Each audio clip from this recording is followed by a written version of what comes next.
Oi, Tarek, como vai? Tudo bem? Tudo bem, Deodato? Bom dia.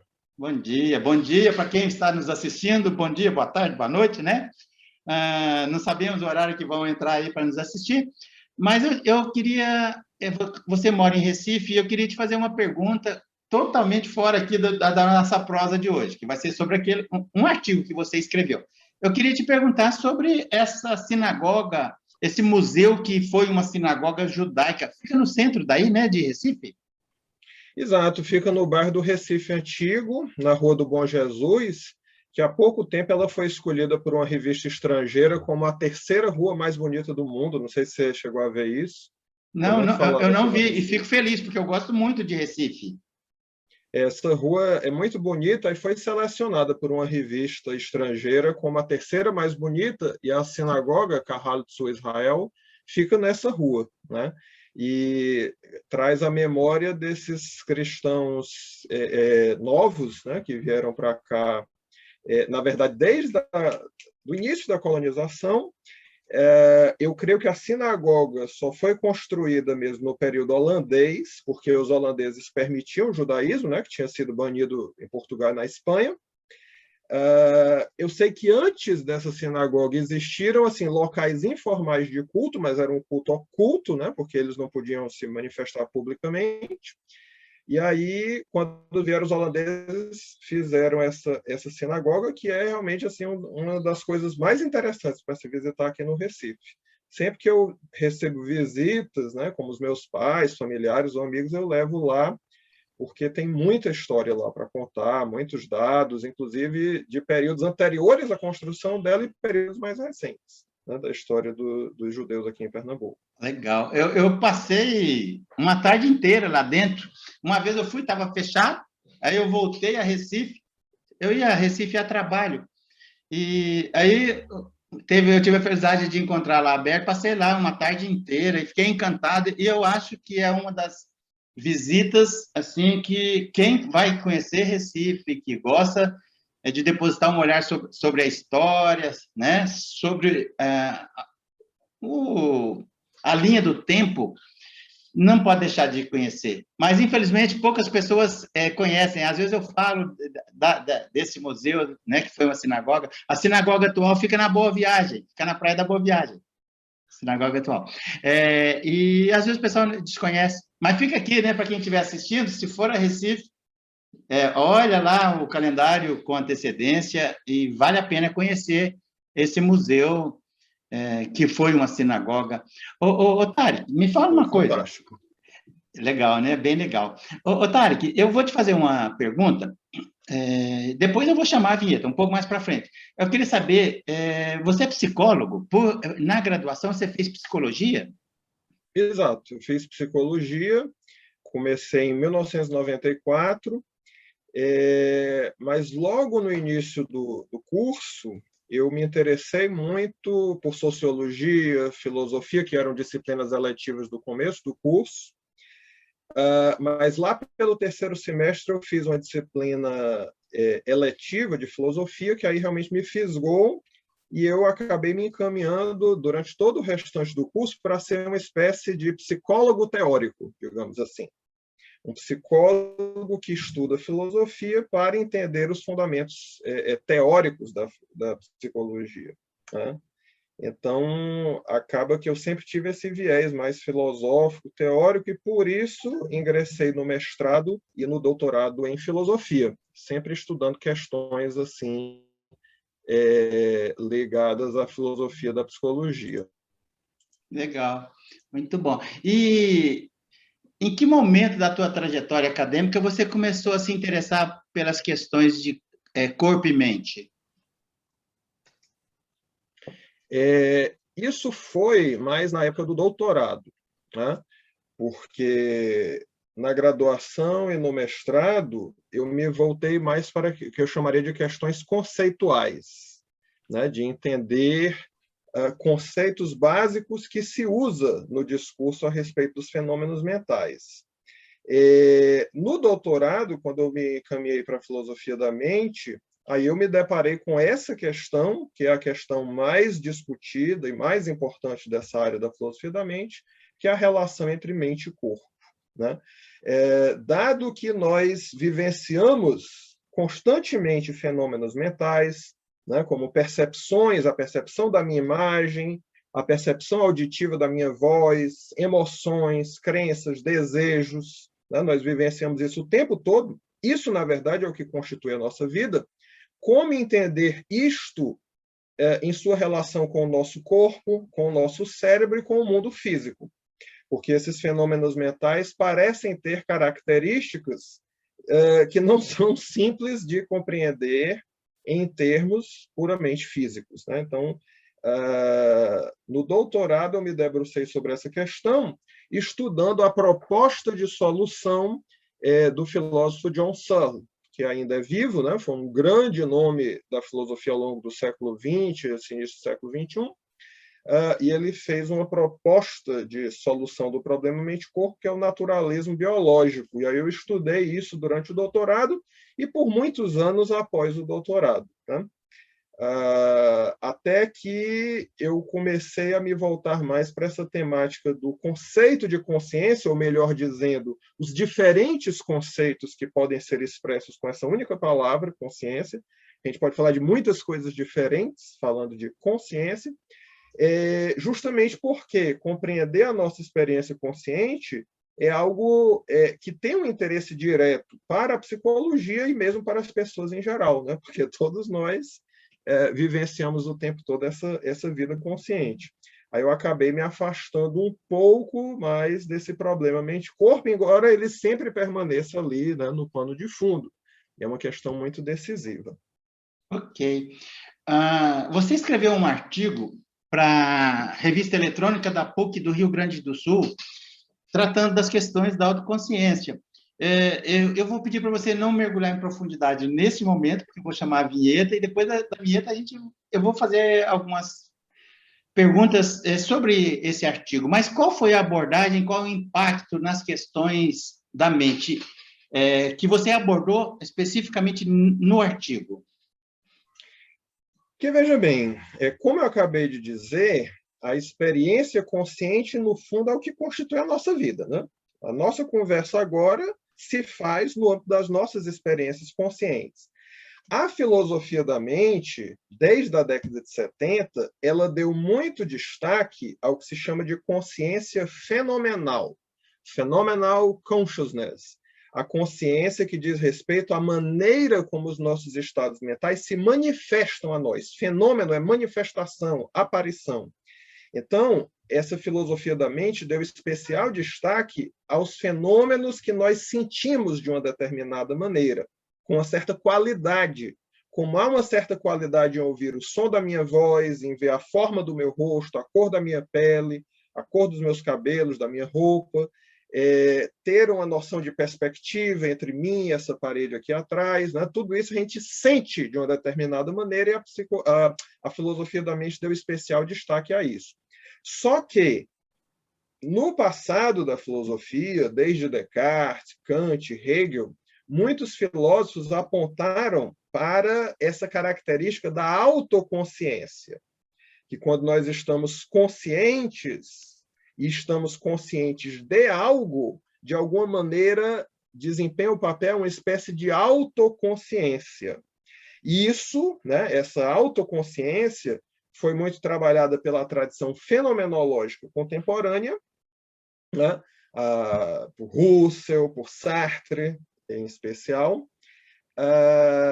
E aí, como essas tradições têm dialogado muito nos últimos anos, a filosofia analítica e a fenomenologia, eu quis investigar o que Searle, que é um filósofo analítico, né, um filósofo dessa tradição da filosofia analítica, teria a dizer sobre esse fenômeno, porque eu descobri que ele diz algumas coisas sobre isso, o que não era tão usual lá na época, né, nos anos 90, por exemplo, quando ele escreveu sobre isso. Então, eu tentei ver, né, para além da consciência fenomenal, né, para além da consciência como isso que nós sentimos o tempo todo, né, nas nossas sensações, percepções e emoções, eu tentei ver o que Searle diria sobre essa autoconsciência que muitos filósofos afirmam que acompanha todos os nossos estados mentais conscientes. E aí, assim, ele não tem tanto a dizer sobre isso, ou pelo menos ele não escreveu tanto sobre isso, ele não escreveu extensivamente sobre esse assunto, como ele escreveu sobre outros assuntos, mas eu fiquei até um pouco surpreso na época ao descobrir que ele coincide muito com essa tradição fenomenológica. Qual é a visão dele sobre a autoconsciência? A visão dele é que, de fato, como defende essa tradição fenomenológica, nossos estados mentais conscientes, que geralmente nos tornam conscientes de algo, sempre envolvem uma autoconsciência. Mas essa autoconsciência ela é implícita. Basicamente é isto. Né? Porque, veja, você escuta o som da minha voz, né? Você, Deodato, né? E os futuros espectadores, escuta o som da minha voz, vê a forma do meu rosto, né? Tem essa percepção da minha fala, né? Enquanto eu me dirijo a vocês. Isso é uma experiência consciente, né? E nisso vocês têm consciência de mim, através dessa imagem, enfim, através da internet, né? Não estão me vendo pessoalmente, mas, enfim, estão conscientes de mim. E a tese que Searle endossa, né, que foi muito discutida na tradição fenomenológica, é que essa consciência de algo, como vocês têm consciência de mim, sempre envolve uma consciência de vocês mesmos. E essa é a autoconsciência. Agora, entender essa autoconsciência não é fácil, né? Tem muitos nuances, muitos detalhes, mas o Searle se encaminha para colocar que essa autoconsciência ela é implícita. Né? Ela, claro, pode se tornar explícita, mas, em geral, ela é implícita e ela acompanha todos os nossos estados mentais. Eu poderia dar só um exemplo, né, assim, para finalizar esse momento, que seria o seguinte, né? Assim, talvez esse exemplo deixe mais claro. Imagine que a gente vai a um concerto musical, seja ele qual for, né? De que música for. Quando a gente vai assistir o concerto, o natural e normal, como, aliás, em todos os momentos da vida, é que a gente aproveite o concerto. Então, nós vamos ter consciência dos músicos, né? Do palco, da iluminação, do próprio som, da letra, se for um espetáculo cantado, e por aí vai. Nós vamos ter sempre uma consciência de todas essas coisas que se manifestam a nós. Mas se nós temos consciência dessas coisas, isso parece implicar uma consciência de nós mesmos. É como se implicitamente a gente soubesse, eu, né, cada um de nós, eu escuto o som, eu vejo o palco, eu vejo a iluminação. Aí essa é a autoconsciência que geralmente ela é implícita. Porque se você começar a pensar isso, eu estou vendo o som, eu estou vendo a iluminação, aí você já não vai aproveitar o concerto. A sua atenção vai deixar o concerto meio que na periferia e vai se voltar para você. Isso não é muito interessante no concerto, né? Então, mas de todo modo parece claro isso, né? No fundo, para estar consciente, eu tenho que estar consciente de mim implicitamente como estando consciente desse algo. Aí essa é a tese, né, que eu procurei deixar mais clara com esse exemplo. Ok. Você se lembra o nome da revista? Porque alguém que estiver nos assistindo pode se interessar em ler na íntegra. Você se lembra? Claro, é a revista Veritas, do programa de pós-graduação da PUC do Rio Grande do Sul, que é um importante programa na área de filosofia, né? Muito tradicional, já muito...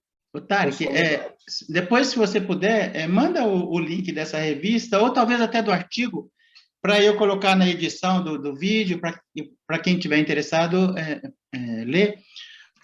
Sem dúvida. Tarek, eu vou chamar a vinheta, e depois da vinheta aí, a gente conversa mais um pouquinho, você fala mais um pouco. Eu já vi que esse assunto aí, os seus olhos brilham. Você deve gostar muito. Talvez pelas incertezas, né? Também. É muito enriquecedor assim, pensar sobre esses mistérios, né? Ok, vou chamar... Desculpa, pode falar. É muito gratificante. Ok. Então, Tarek, eu vou chamar a vinheta, daqui a pouco a gente volta, tá bom? Tá bom.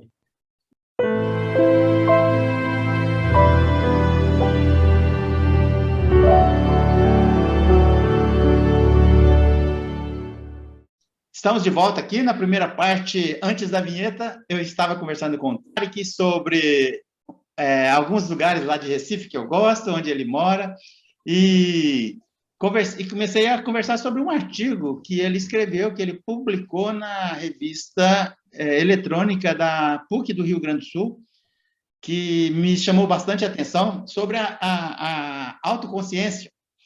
E eu queria perguntar para você agora, Tarek, como é que é essa questão? Você tangenciou, e eu gostaria que você falasse um pouco mais. Você tangenciou nessa questão antes da vinheta. Essa questão da autoconsciência tácita, implícita e da autoconsciência explícita. Como é que... Fale um pouco mais sobre isso.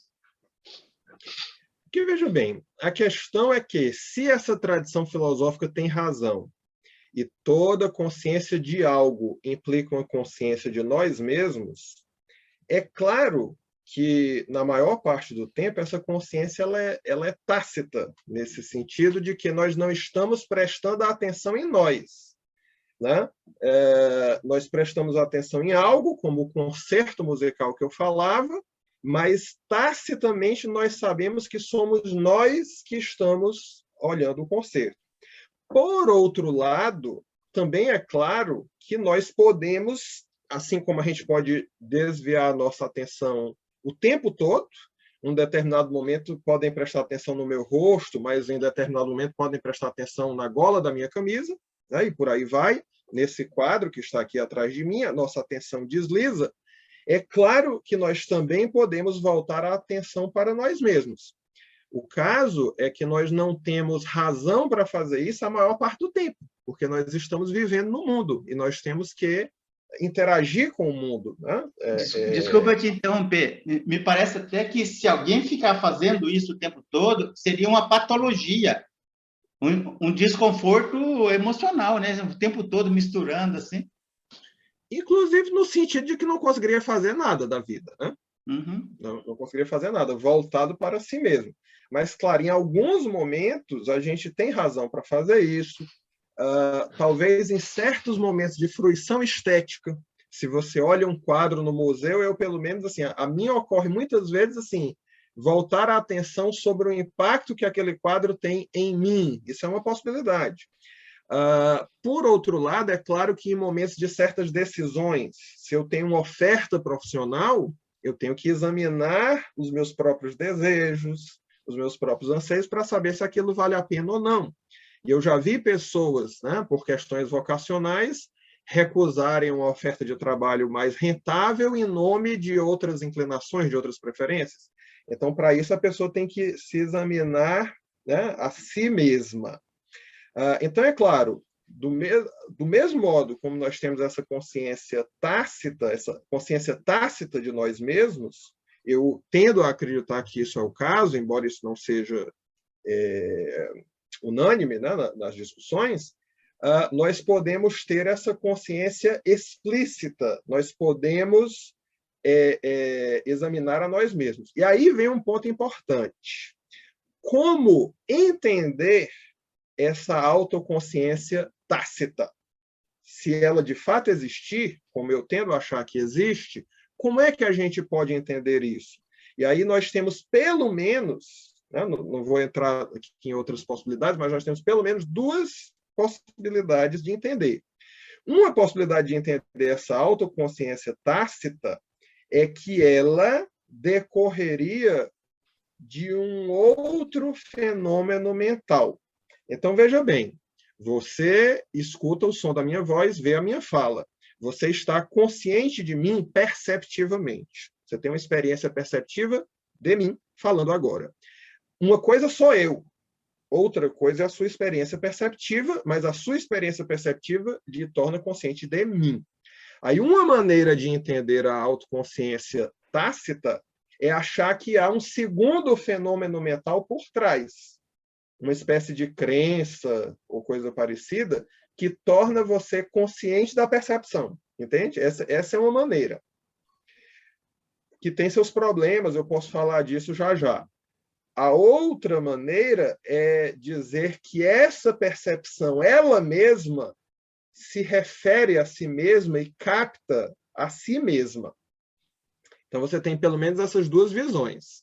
Aí, agora, vamos para os problemas, né? Já que eu mostrei as duas visões sucintamente. O problema dessa visão de que a percepção capta a si mesma, ou seja, ela própria que me torna consciente dela, é que, se for assim, a consciência permanece inexplicável, porque é uma espécie de fato. Ela, né, apreende a si mesma, mas como eu não tenho estrutura, eu não tenho como explicar. Né? É como se fosse uma espécie de dado. E aí, uma conclusão do artigo é que o Searle parece seguir essa visão. Né? Uma visão imanente, digamos assim. A consciência é uma propriedade imanente do estado mental. O próprio estado mental apreende a si mesmo na exata medida que apreende o objeto. Peraí, parece ou fica claro? Eu disse parece porque essa é uma visão. Então, para alguns fica claro. Né? É uma visão. Eu ainda tenho a outra, pelo menos. Então, parece, né, que o próprio estado mental apreende a si mesmo. A sua percepção de mim agora falando com você apreende a si mesma. Mas aí é um mistério. Como? Eu não tenho mecanismo, eu não tenho como explicar, não tenho estrutura. Né? Eu só estou dizendo, ela se apreende a si mesma. E como? Não dá para responder isso. Isso é um problema dessa visão.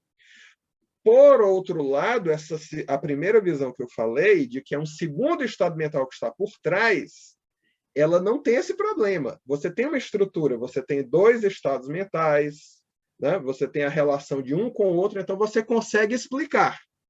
Né? Diferente da que eu tinha acabado de falar, ela não é opaca a explicação. Eu tenho como entender, tem um mecanismo.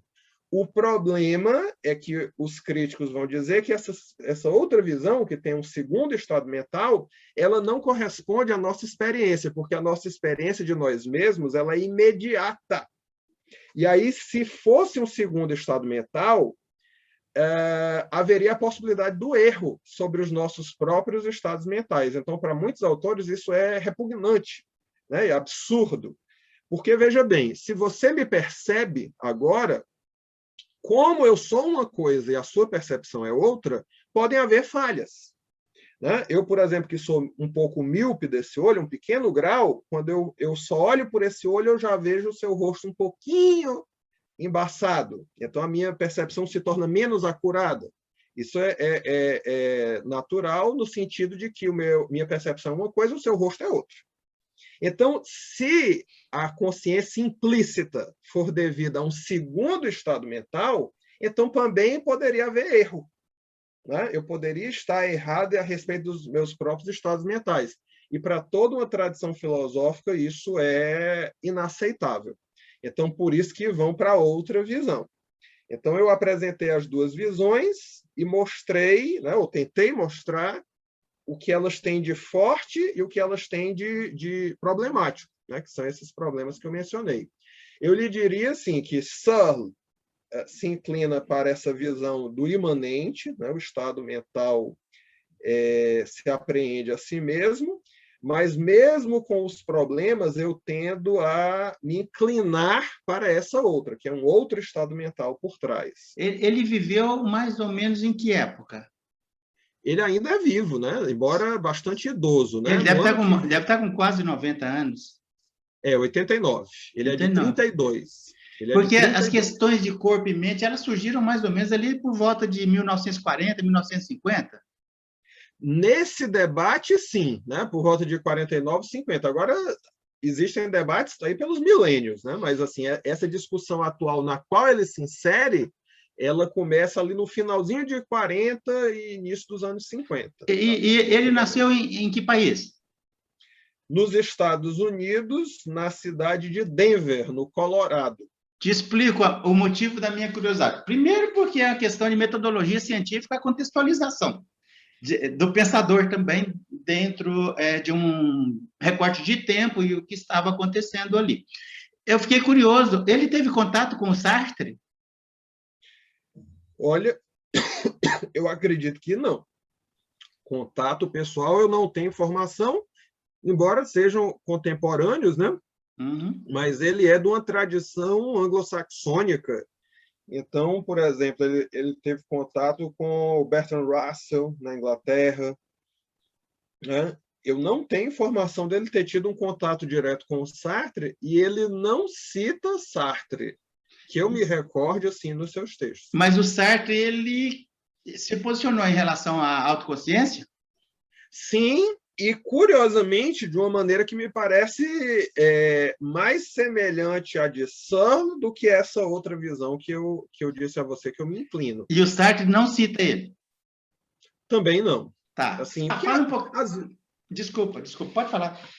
Às vezes isso acontece, tradições filosóficas distintas e que não se comunicam, elas chegam, às vezes, a concepções próximas, né?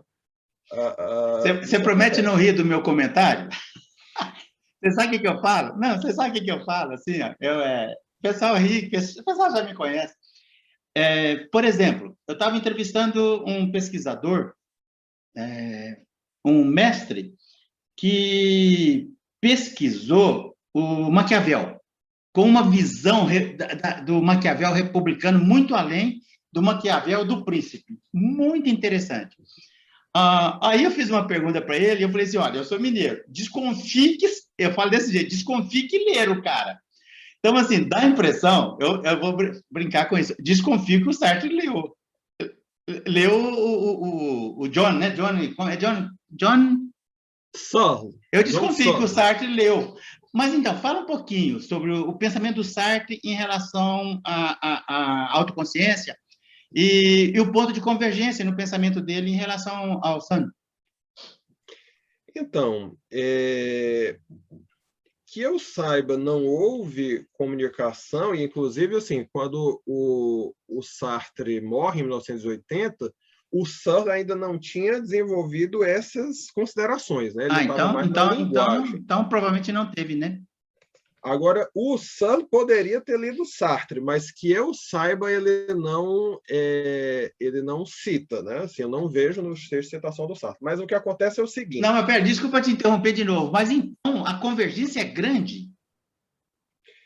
É grande no sentido de que aponta para essa consciência tácita como algo que é imanente aos próprios estados mentais. Nesse sentido, há uma coincidência. Talvez o ponto de comunicação seja o seguinte: o Sartre, ele é dessa tradição fenomenológica iniciada por Edmund Husserl, filósofo alemão. Husserl, por sua vez, foi aluno de Franz Brentano, um importante filósofo alemão que foi professor na Universidade de Viena. Husserl estudou lá e foi discípulo de Brentano, assim como Freud, também fez muitas disciplinas com Brentano. E o Brentano... Você percebe? Não, desculpa. Desculpa, mas você percebe a exclusão da metafísica, que a outra linha tangencia? Você percebe? O Brentano excluía no pensamento dele a metafísica, deliberadamente, embora eu faça algumas conjecturações acerca dele. O Sartre também excluía, regra geral, a metafísica, regra geral, em uma boa parte do pensamento dele. Então, assim, parece-me que tem aí uma convergência lastreada ou baseada justamente nessa linha de raciocínio. Mas tudo bem, desculpa, continua a sua análise do Sartre. O Sartre é fortemente influenciado por Husserl. Husserl, por sua vez, diz que a fenomenologia é uma reelaboração das ideias de Brentano. Então, Brentano é meio que um precursor da fenomenologia, né, que depois desaguaria no Sartre.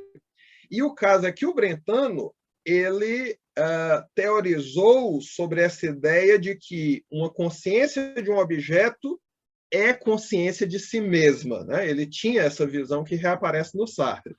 E aí talvez o ponto de comunicação seja esse, no livro A Redescoberta da Mente, que está aqui embaixo, mas eu não consigo alcançar, no livro A Redescoberta da Mente, no qual o Searle discute esse assunto, ele discute um texto de um autor chamado Woodrow Smith, em que ele está discutindo Brentano. Então, talvez o que acontece é que tanto Sartre como Searle têm essa influência comum do Brentano, né? E aí o Searle se deixou levar por essas ideias brentanianas do artigo do Smith. Por que o Sartre se debruçou sobre a questão da autoconsciência? Porque isso estava presente em Husserl, né, Edmund Husserl, não Bertrand Russell, né, que é britânico, o Edmund Husserl, que é alemão. Isso estava presente no pensamento de Husserl, que é influenciado por Brentano, e isso pareceu ao Sartre caracterizar de uma maneira mais clara o que seria realmente a nossa experiência, né? Porque Husserl, assim como o Brentano, criticam uma ideia de que a consciência dos nossos estados mentais seria uma espécie de percepção desses estados por um outro estado mental. Essa visão que eu tinha acabado de falar. E aí o Sartre entende que essa autoconsciência que está na própria consciência seria mais adequada para dar conta do que é a nossa experiência, né? E aí ela aparece como uma espécie de dado, que quando você tenta negar, você cai em problemas. É o que o Sartre coloca. E aí realmente é uma coisa muito interessante. E aí, veja bem, há um outro detalhe que eu teria que acrescentar. Se todo estado mental, que é consciência de algo, ele envolve nele mesmo uma consciência de si, os fenômenos mentais, eles são intrinsecamente conscientes. Se eles são intrinsecamente conscientes, não há espaço para o inconsciente, né? Sartre é um crítico da noção de inconsciente, embora alguns intérpretes afirmem que ele está implicitamente comprometido com uma certa noção de inconsciente, na ideia da má-fé. Há uma literatura que fala sobre isso. Mas o caso é que o inconsciente é uma ameaça à liberdade, né? Porque se eu tenho uma influência dentro de mim mesmo da qual eu não sou consciente, a ideia da liberdade está ameaçada, e essa ideia da liberdade é muito cara ao Sartre. Então, me parece que para ele, e talvez isso seja até mais importante do que eu tinha falado antes, essa autoconsciência embutida nos nossos estados mentais se torna importante, né? Porque ela, de algum modo, alicerça melhor a noção da liberdade humana, que era, né, fundamental para Sartre. Tarek, e você escreveu outros artigos abordando as questões de corpo e mente? Então, desculpe, deixa eu melhorar. Você publicou? Então, desde que eu terminei o doutorado, eu venho me dedicando a isso, né? Assim, a área de pesquisa, publicação de artigos para divulgar e desenvolver essas ideias.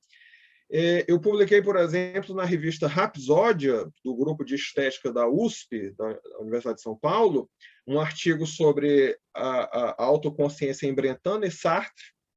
Aí, né, é uma fonte sobre esse assunto que nós estamos falando exatamente agora, né? Desde dessa época aí desse artigo, né, da Veritas, 2017, eu tenho investigado também a questão do inconsciente no John Searle, né, que foi o autor que eu estudei no meu doutorado. Então, o Searle tem uma crítica a Freud e tem uma concepção do inconsciente, que é uma concepção que também me parece ser igual a de uma certa tradição mais antiga, o inconsciente como uma mera disposição, e nesse sentido não seria um inconsciente psicológico. Então, eu publiquei, por exemplo, na revista Principia, da Universidade Federal de Santa Catarina, um artigo em que eu faço uma crítica a essa visão disposicional, né?